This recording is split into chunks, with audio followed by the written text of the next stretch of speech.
We're thinking, we're the voices of reason right here. And that's scary when Chris mentioned it. Dad used to tell me all the time. He used to tell me all the time. Son, don't worry about the mules, just load the wagon. What's going on, everybody? Glad to be back. Chris and I got some great stuff planned today. A little Q&A in here. Also, I want to start us off, though, with a State of the Union when it comes to sports in Kansas. Obviously, this last week and a half stretch has been rough. 3 in a row. I mean, Kansas Twitter, Kansas really anything. TV, radio, message boards are in Mayday, end of the world mode. The sky is falling. The sky is falling. I mean, everyone's calling. You see so many different takes that, we were even reading the comments on what we posted yesterday, trying to get fans to give us feedback. I'm reading some of the stuff being like, what are you watching? I've also never heard of it. Like, somebody asked if Coach Self was going to retire or something like that. I'm like, dude, these people are just making scenarios up in their heads. But what is your opinion on our little 3-game stretch? That hasn't been great. I think you look at this stretch, and every team that we've played has been a potential Final Four team. You started off with K-State. Jerome Tang has done an excellent job there. He's got that team turned completely 180. Which, well, I'll say this for Mitch without context right here. It was very hard for me to say. It hurts, and that hurt. That made us both nauseous when we were talking about it earlier. But go on.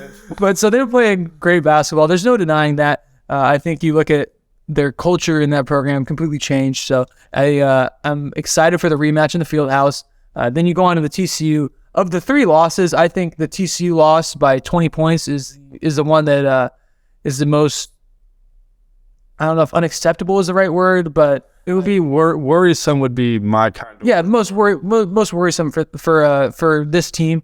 You don't lose in the field house. I know that's something that we've gotten used to. But that game, that's one of those ones that stinks. I mean, you play bad and it's at home and you get busted. I mean, there's not much else you could say about that. I mean, there's going to be a lot of learning points we take away from that game. Going on to this last game, I couldn't get my head around with Baylor is how everyone was like, oh, the sky's falling, Baylor this, they're not even that good of a team. Dude, they had their 3-game skid early, but they are rolling. I don't think other teams understand that, or other people understand that. They're a great team. They have a chance to be a Final Four team. They've won a national championship in the last 3-4 years. They're a good team. I think Scott Drew knows what he's doing with that program, and there's worse teams to have a 3-game skid against. I think we're going to be okay. Heading into Kentucky, it's a non-conference game.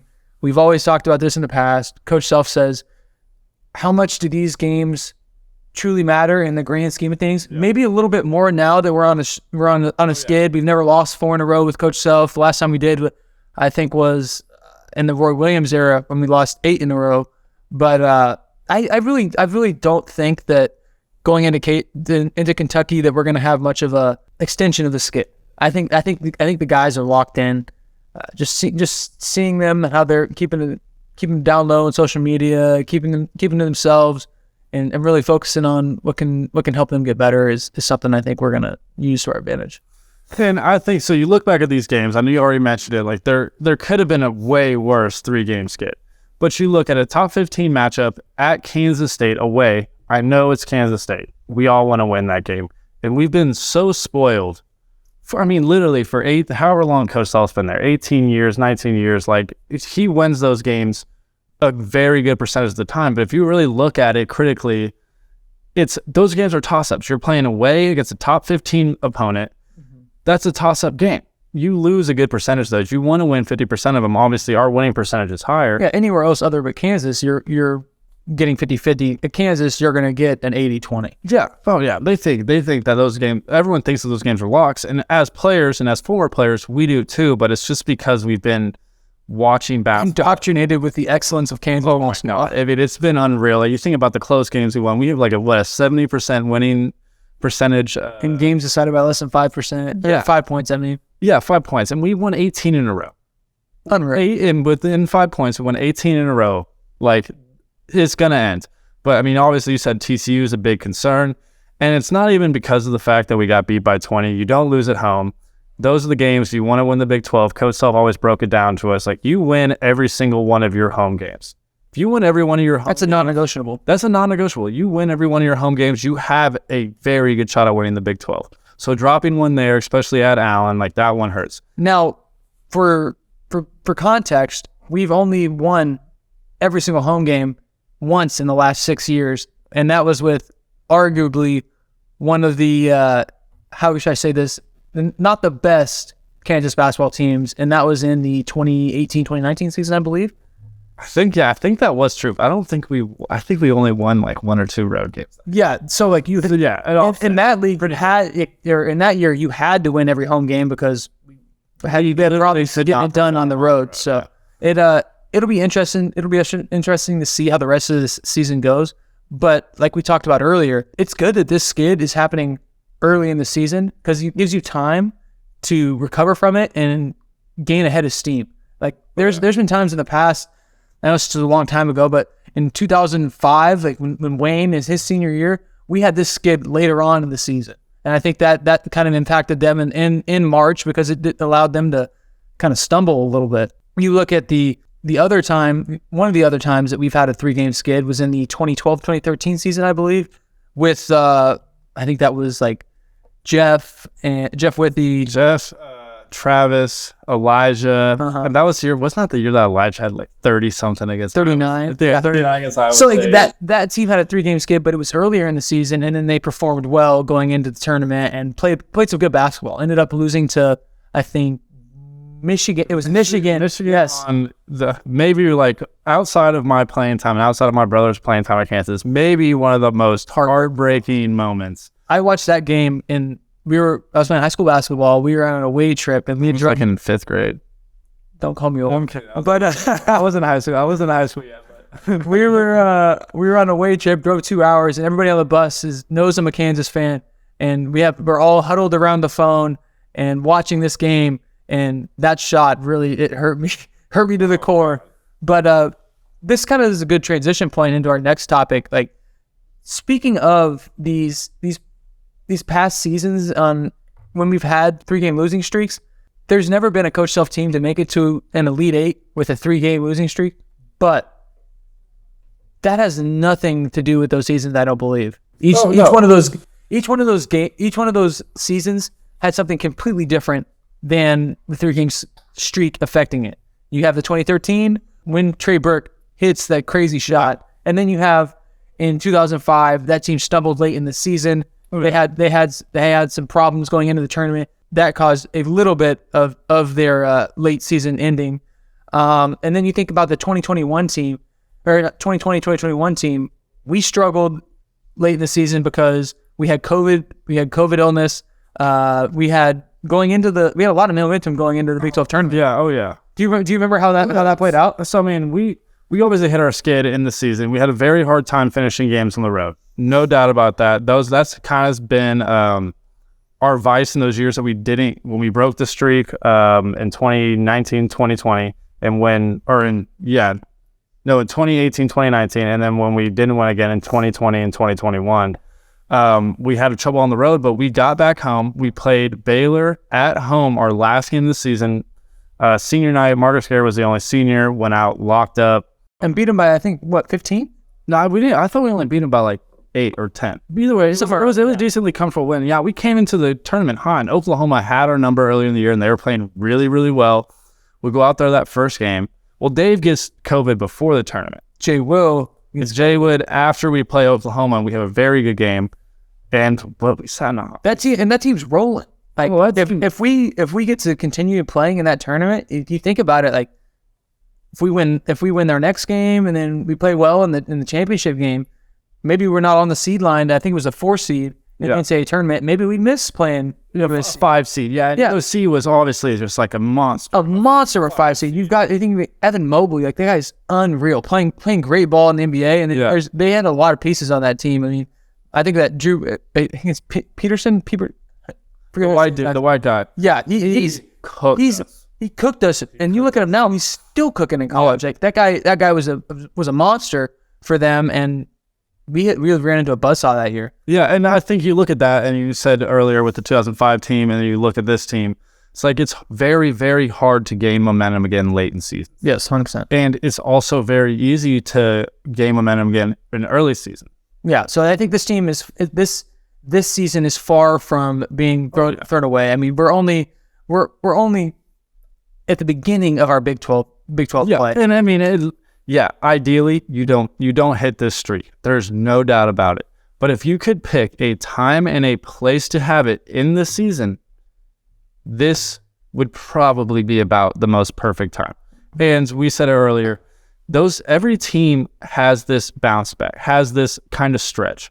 Baylor's had this year. Kentucky had it early on and had it like a very long one, and they're coming back and they're being, hey, yeah, their record may not show it, but ask anybody, do you want to go play in Rupp Arena right now? Against Kentucky? It's absolutely not. And I think that just like it shows the character of every single team. There's so many teams throughout. If you watch the rankings, they get up very high and they're sitting there at 10 and they're sitting pretty, and then they lose one. And they drop 2, and then they drop 3, and then they win 1, and then they keep on dropping more and more and winning back to back.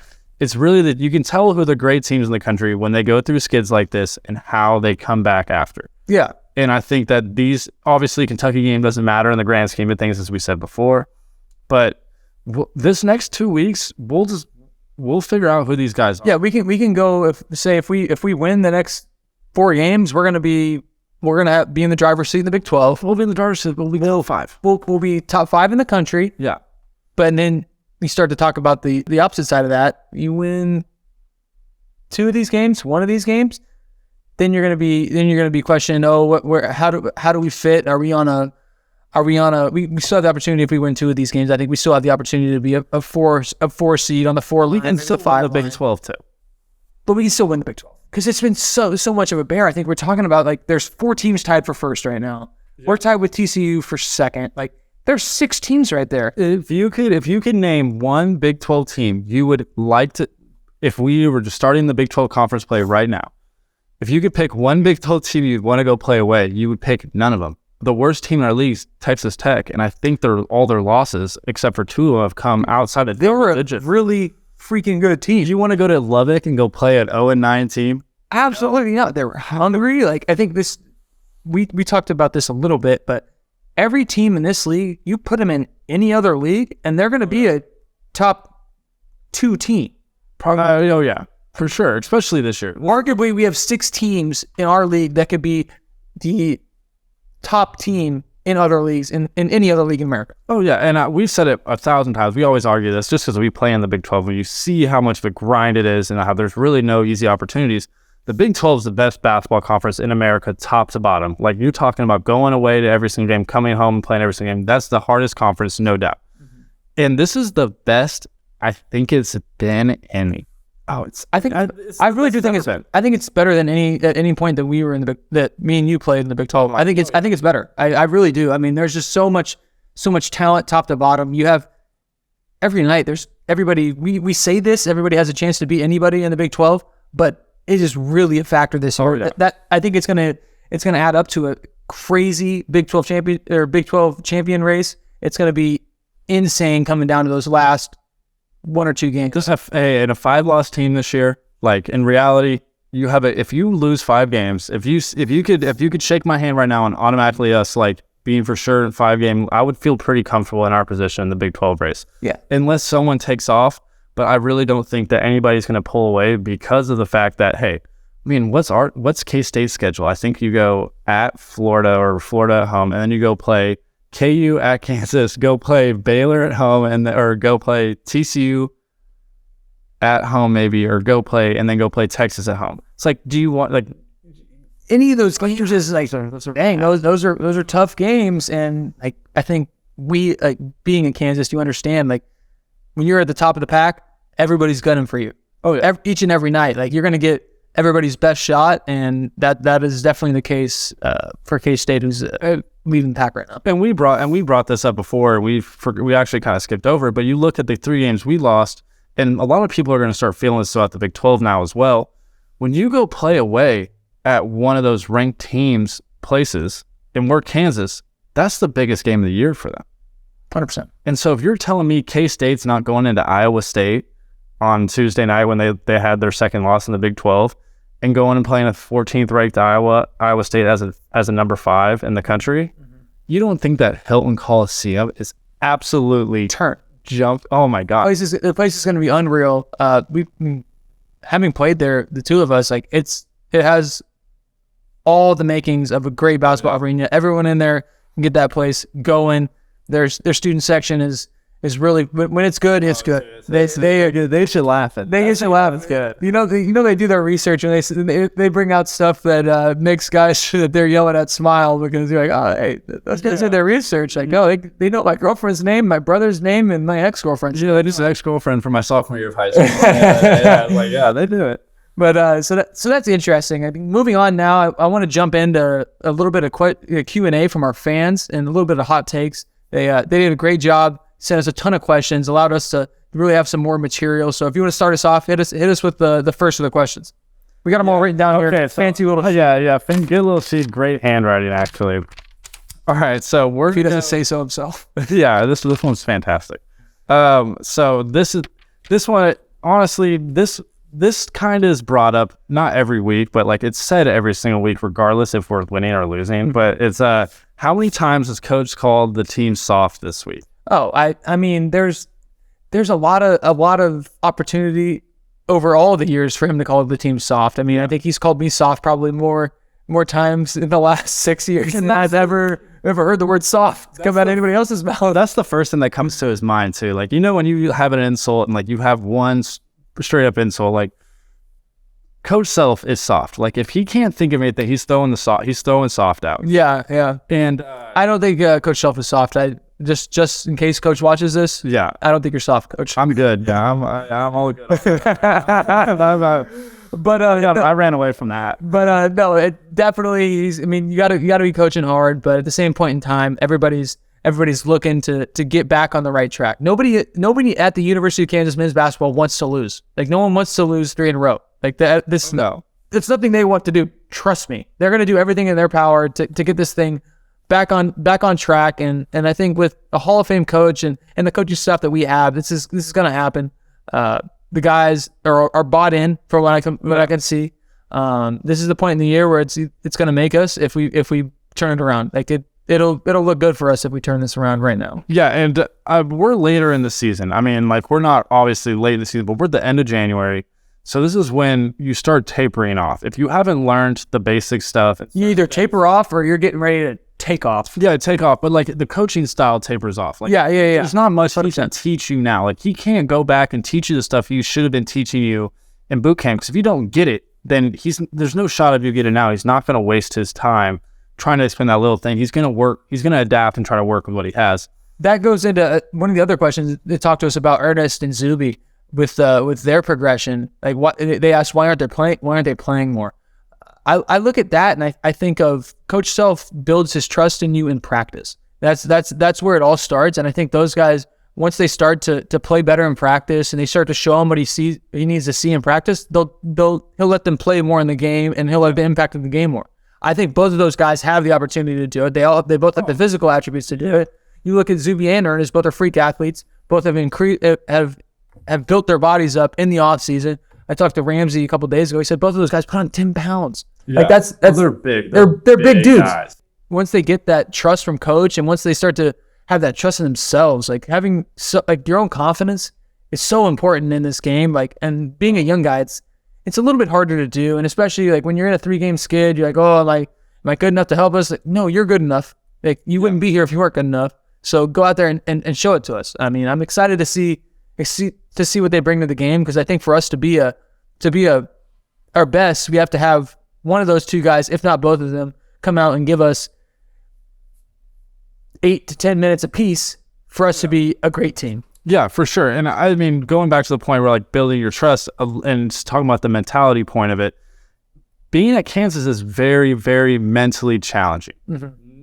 Coach Self is not out of pocket at any point and not anything, but he demands a ton. Mm-hmm. And there are certain people that can accept that and there's certain people that can't. And so I feel like as a freshman, you have to break through that barrier of thinking. Yeah. You have to trust yourself. And then once coach sees that you trust yourself and you can do these things without... And you have confidence. And guess what? If you aren't doing the exact right thing, if you're doing it 100 miles an hour, you're getting extra possessions, and you're not letting your man score on you, he'll play you the whole game. You really could not have a single play. all the big guys need to do from like the young big guys, all they need to do is go out there, set good screens, run to the rim, and play defense. All you need to do. He's not looking for you to go out there and score a lot of points. Like we have other guys that do that. Set a good screen for them.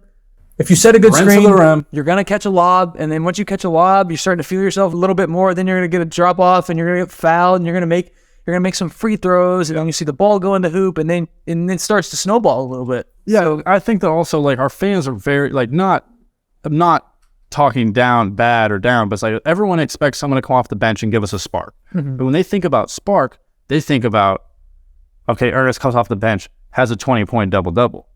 A spark is going in, creating energy. When he plays his little 3-4 minutes, we're even. Yeah, get even or increase it by 1. I mean, if you increase it by more, great. You keep it even, you did your job. Yeah, you allowed KJ to get a break, and instead of having to play 36 minutes a game, now KJ can play 30. Like it's going to allow him more time to be effective, and if he gets more rest, then now KJ becomes more effective, and now he doesn't foul out like you saw against Kansas State. Like there's going to be things that Ernest and Zuby playing better and giving us serviceable minutes do for other people. Yeah, and I mean, you think about the K-State game as well. If you're coming in the game, early in the game, and playing those 3-4 minute stretches where you're playing good, creating energy and just getting the confidence going, then maybe in those last couple minutes, we have more trust in those guys. And those plays go a little bit differently because they also have confidence in themselves. They've already seen the game. They've seen the speed of it.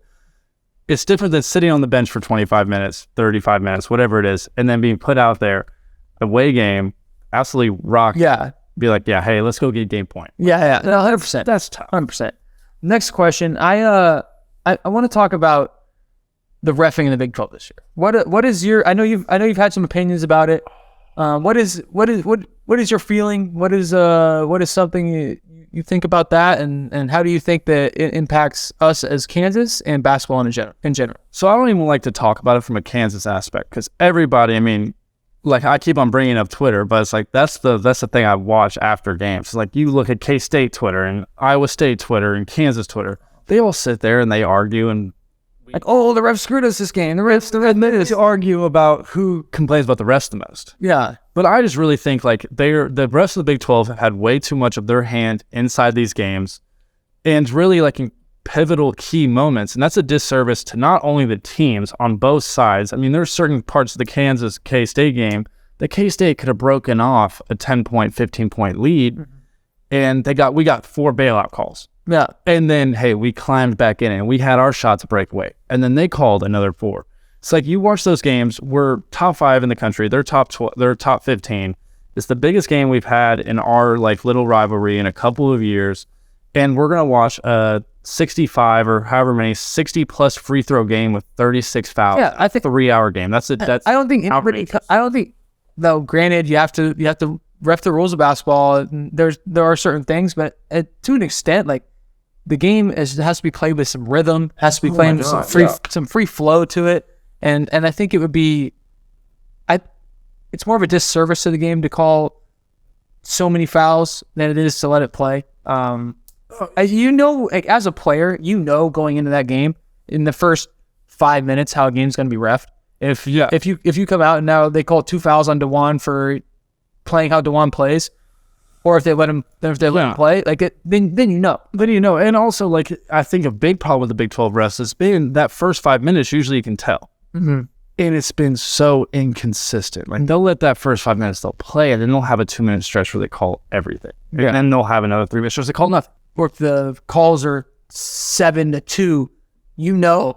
In the next 3 minutes, it's going to be 7-7. Terrible.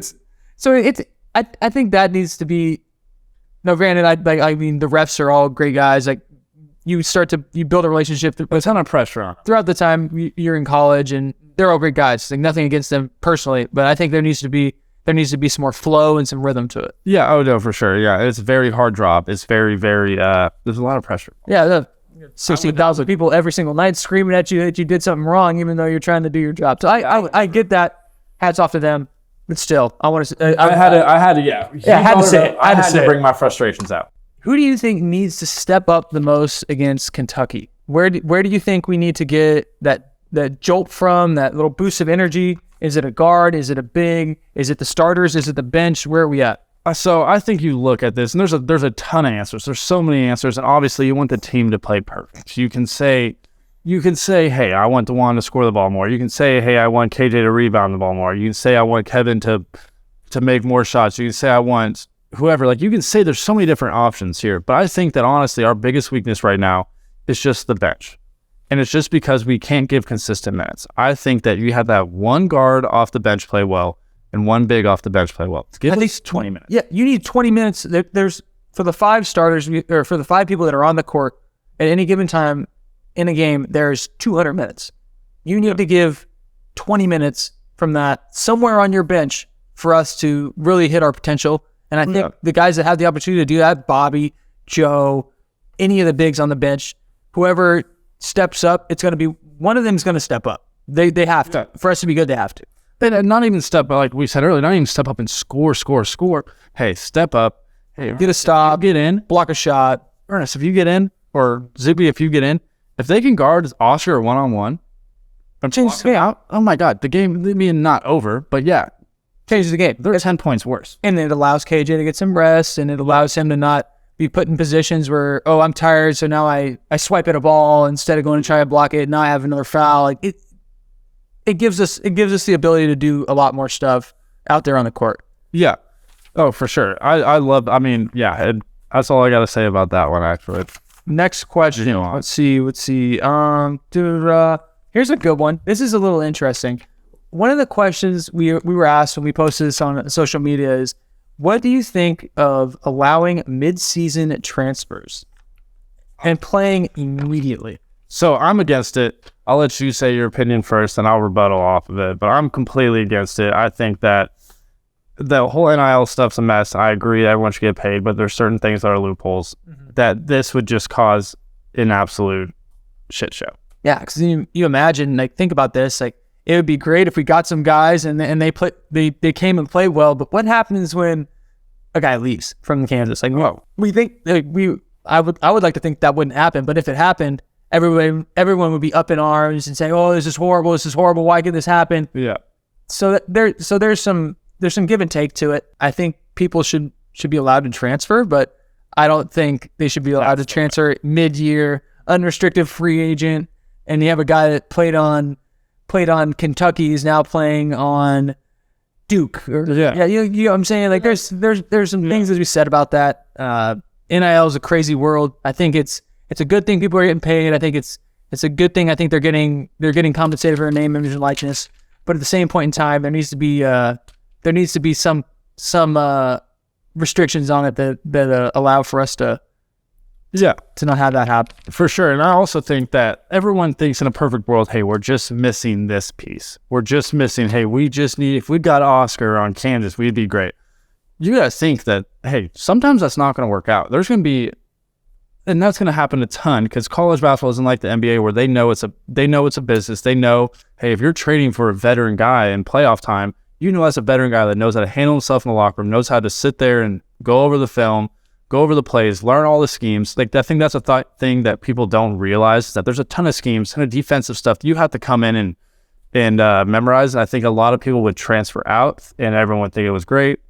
They probably wouldn't play as much because they would never be able to gain. They wouldn't be able to gel with their team quite like they to make their team better. I mean, I think it takes you 6 months to figure out the system and figure out the how to gel with the coach and how to gel with the other guys on the team. Yeah, and also, like, I would just had this thought in my head: how mad would you be as a player on that team if you got somebody from another place and he wasn't gelling well, and we just let him go out there and play and pretty much rode or died with the fact that we got that guy, and hey, it just never ends up working out. He never actually catches. Yeah.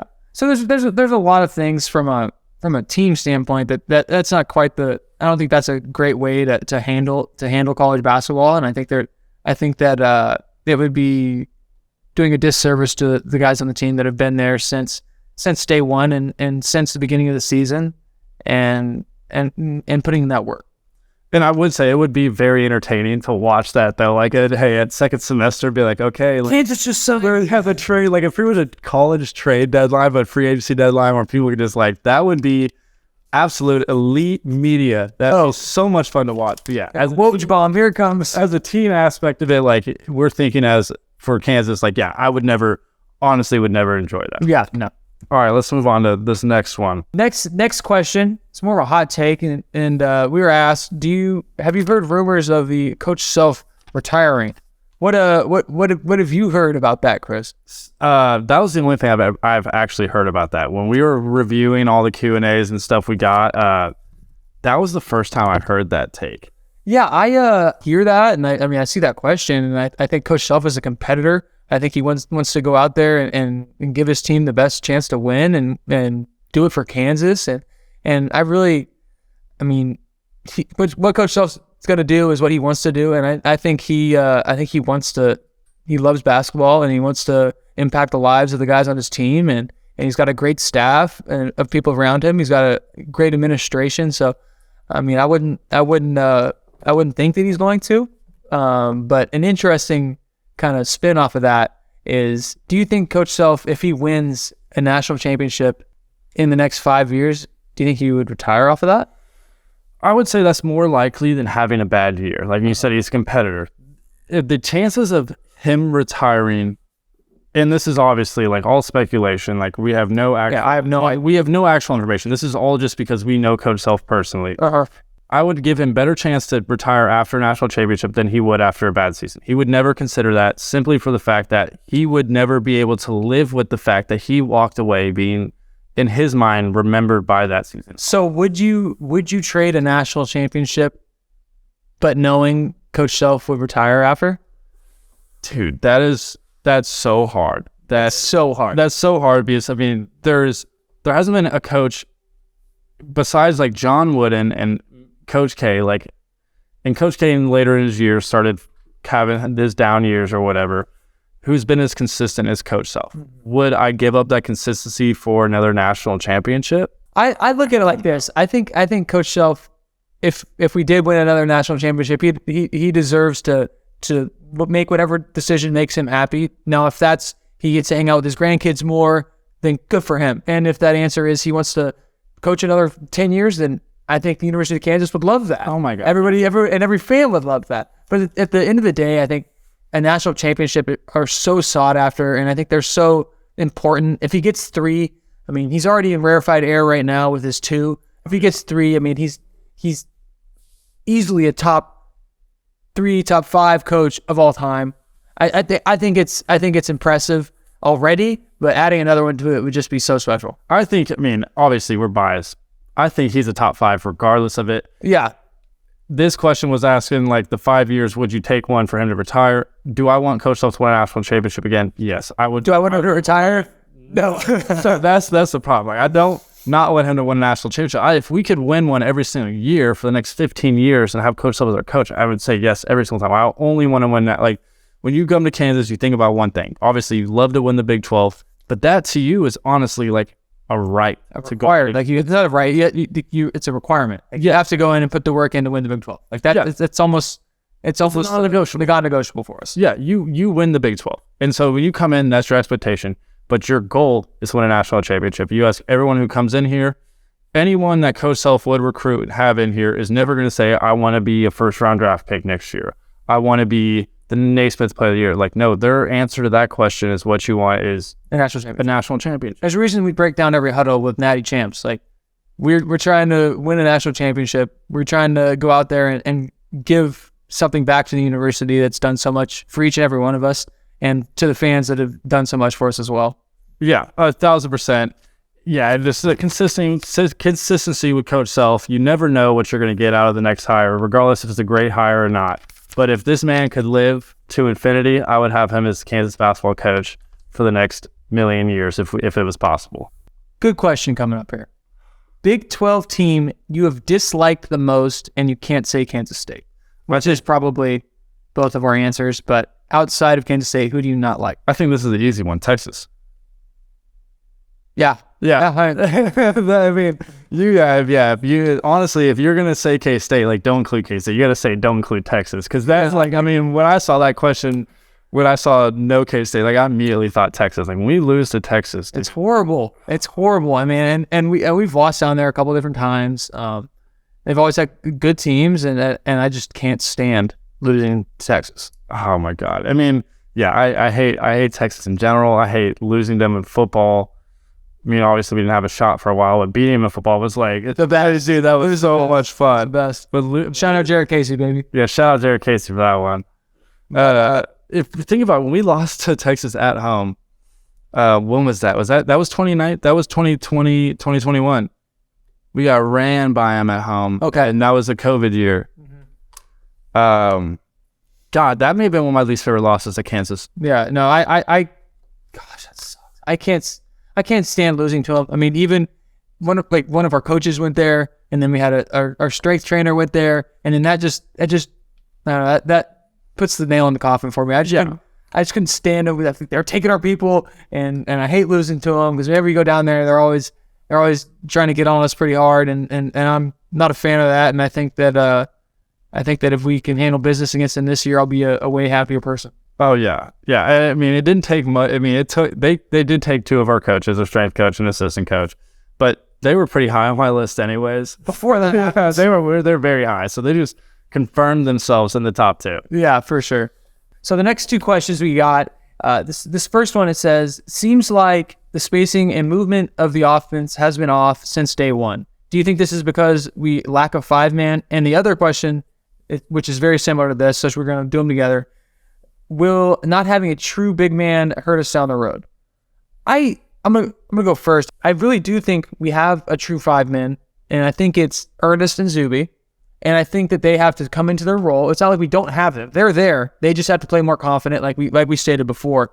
But what do you think, Chris? Do you think that's kind of mucked up our spacing and our movement a little bit? So I just think that if you watch Kansas basketball over the last 20 years, you always see a 5-man, and we run so many plays to him, getting angles and just certain things to get him certain catches. Do I believe KJ is a true 5 and can play the 5 position? Yes, 1,000%. KJ has been playing great, and he's honestly increased his role as the season's gone on. His short roll game has been absolutely unreal. He's got a little jumper. Yeah, it's all there. It's all there. Does he get angles and we run all these different plays to him, like we did for Dave, like we did for Dove, like we did for Dedrick, like we did for you? Like, no, we don't really have that. Could Ernest and Zuby be that? Yes, because they're bigger, they're taller. KJ's just not a post guy. Yeah. He's a true 5 for sure. He can guard 5s. Will his rebounding rate be as high as some of those other guys? No. But I think we do have a legit 5, but we do need, in my opinion, we need a backup 5. We need a consistent guy that we can come out there. KJ gets 2 fouls. Guess what? We aren't losing. We're not losing something with putting this guy in the game. Yeah, we aren't losing. And I'm not saying we are losing something, but I mean, you think about it, we get Zach out there. We can play the game the exact way if we get Zach out there as well. A pick and pop. Cam's obviously injured.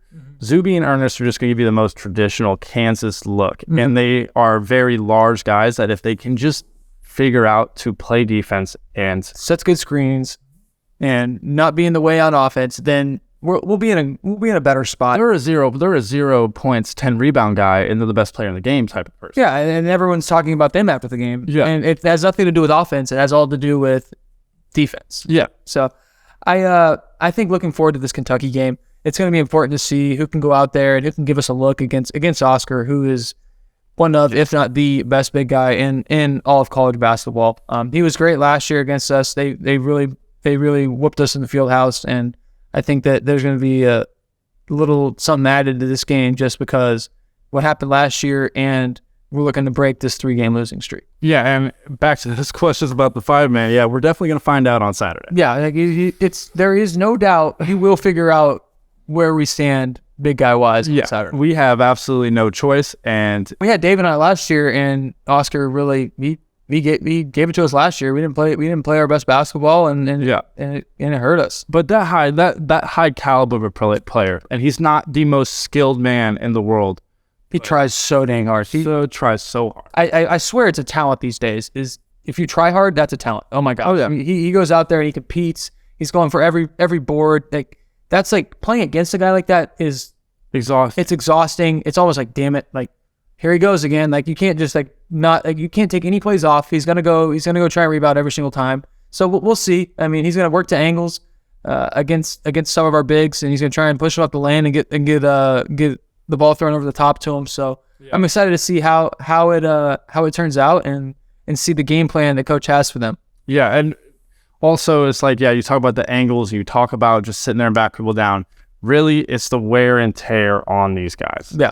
He's going to sit there and he's going to physically abuse you Every single play. And it's not... Whether that just be laying on you, making you box him out. Like, he might not even try to get the rebound. He's just going to lay on you and make you box him out every single time. He can do it with 50% energy. Yeah. And feel like it's 100. And stick one arm up and get 3 rebounds by not even trying. Yeah, and hold 3 of our guys off with his left forearm and grab his right hand. Like, that dude's just that physically strong and gifted that it is. He changes the whole game.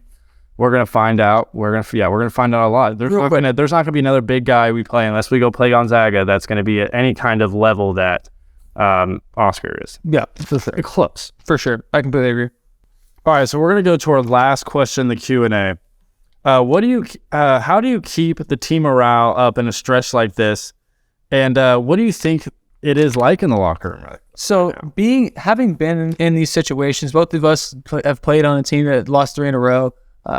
It's all about it being just us. It's us in the locker room. It's the coaches. It's the support staff. It's just us. Like we have to go out there and we have to know that we got to put in work and we have to produce. Like, we got ourselves here. How are we gonna get ourselves out of it?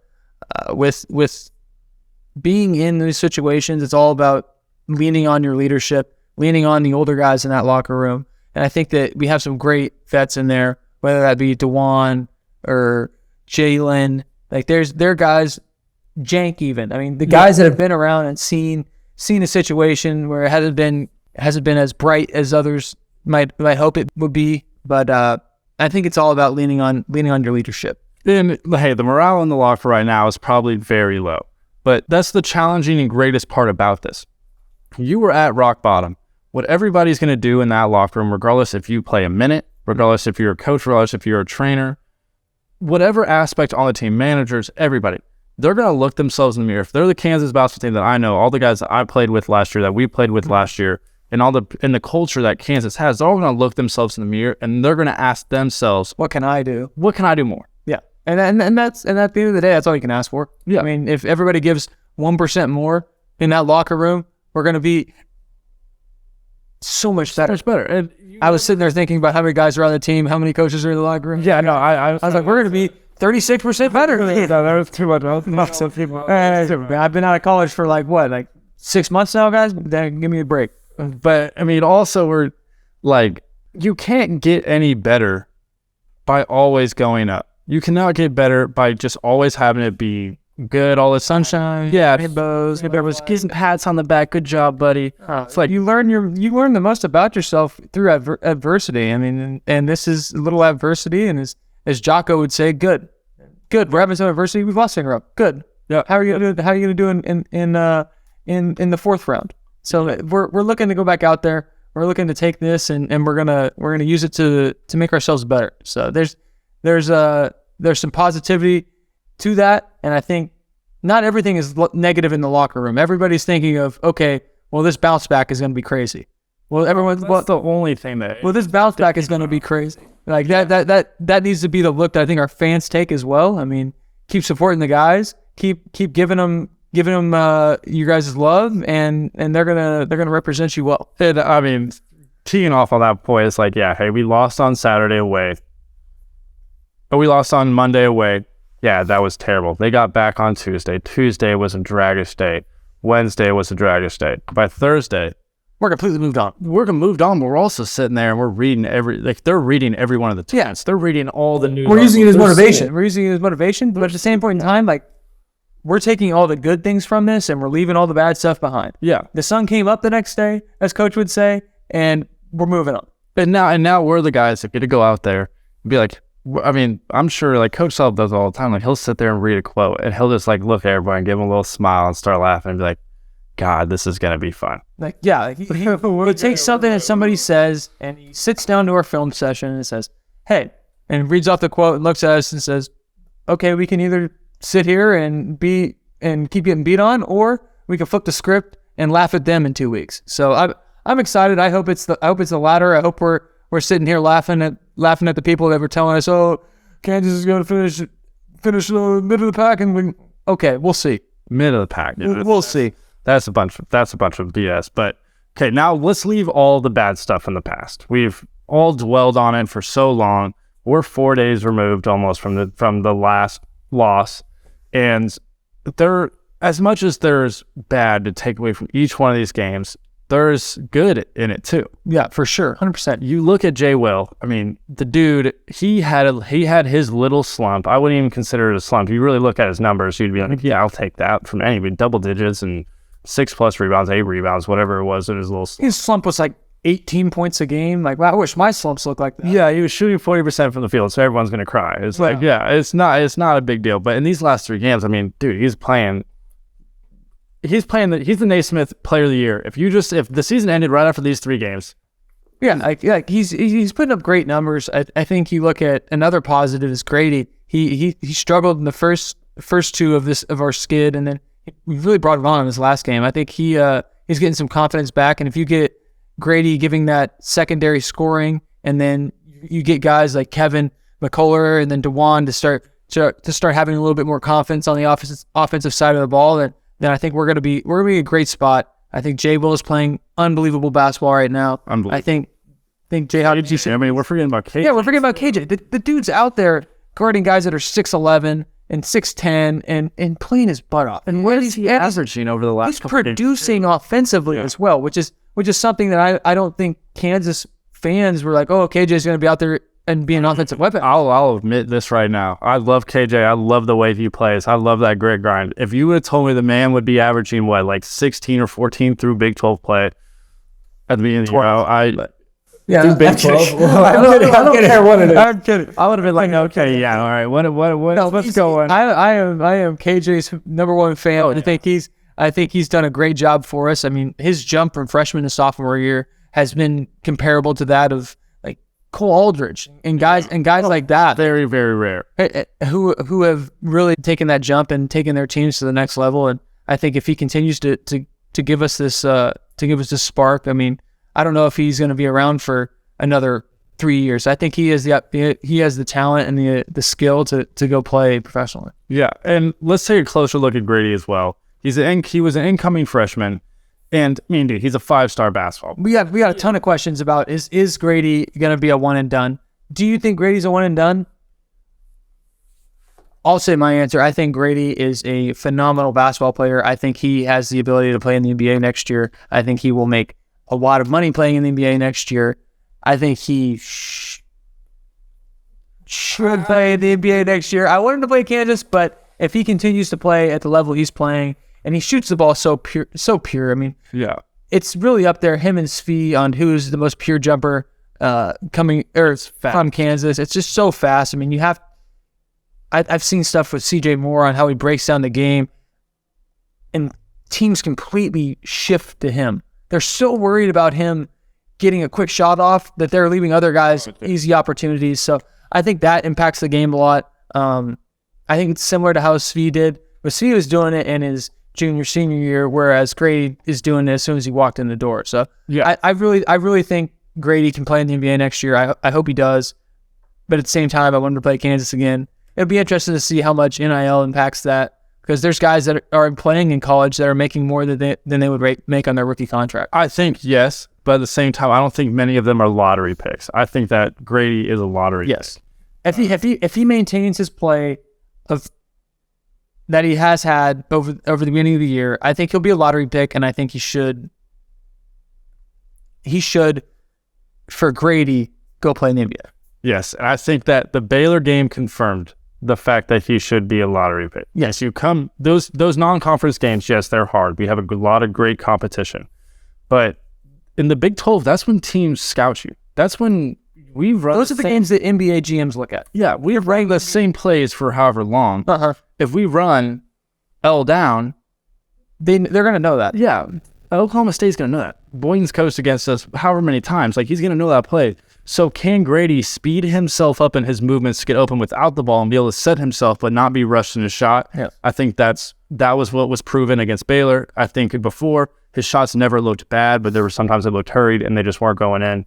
He proved that he can be fast but also be calm, collected when he goes up to shoot it. I think that right there was enough evidence for me. I was already sold on it, but it was enough evidence for me to be pretty like, Yeah, for sure. I mean, we're in on the Gradey train, and I think that Jay Will is doing enough right now that if he continues that, we're going to be okay.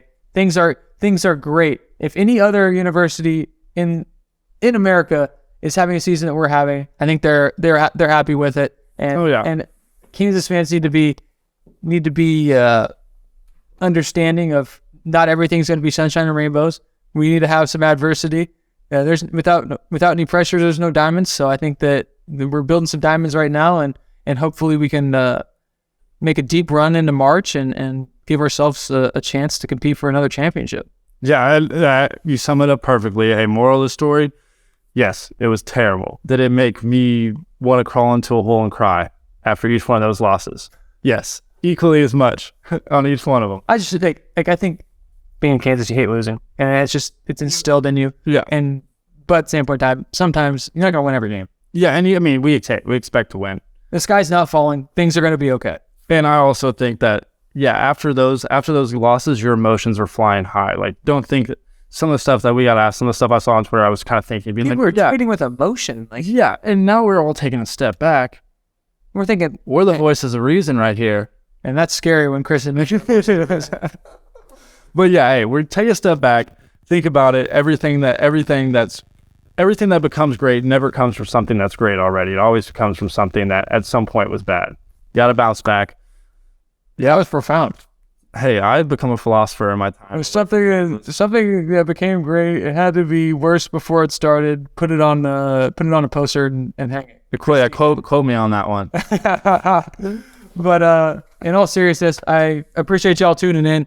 Another great episode. I think we really gave some insight, and I hope you guys enjoyed. I hope you guys interact more. The Q&A was fun. It allowed us to hear from the listeners, and I think it'll allow us to really build a relationship with you guys. And don't be shy. Give us your hot takes and continue to interact.